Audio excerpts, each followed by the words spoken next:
இந்த ஃப்ளிப்பை எடுத்து விட்டோம்னா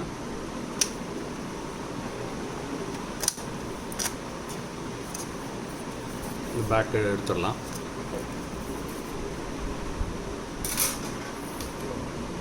இதே மாதிரி பேட்டரி ரிமூவ் பண்ணிடுங்க.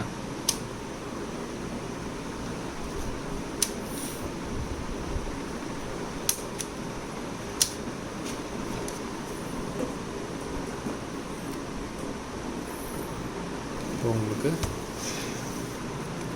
ஸ்லாட் வந்து ஈஸியாகவே தெரியுது. பார்த்தீங்கன்னா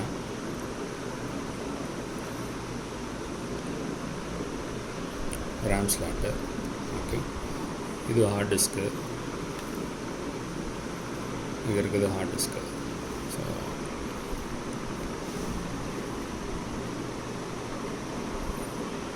ரேம் இப்படி ஃப்ளிப் பண்ணிங்கன்னா எடுத்துரும்.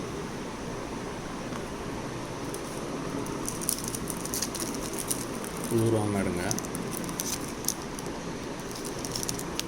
DDR3 4GB ரேம் இதுதான் நம்ம போட போகிறோம். இப்போ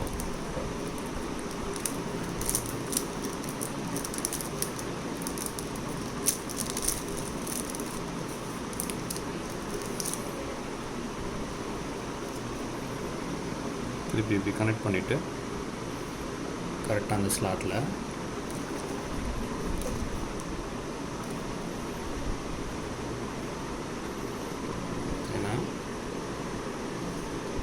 கரெக்டாக அந்த ஸ்லாட்டில் வச்சு சென்டரில் ப்ரெஸ் பண்ணிங்கன்னா லாக் ஆகிடும். அவ்வளோதான். ஓகே, கனெக்ட் பண்ணிட்டோம்.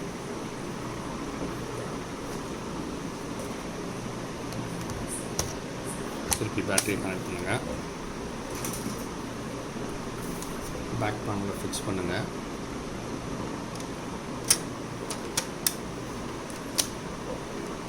That's it. இப்போ ஆன் பண்ணி பார்க்கலாம்.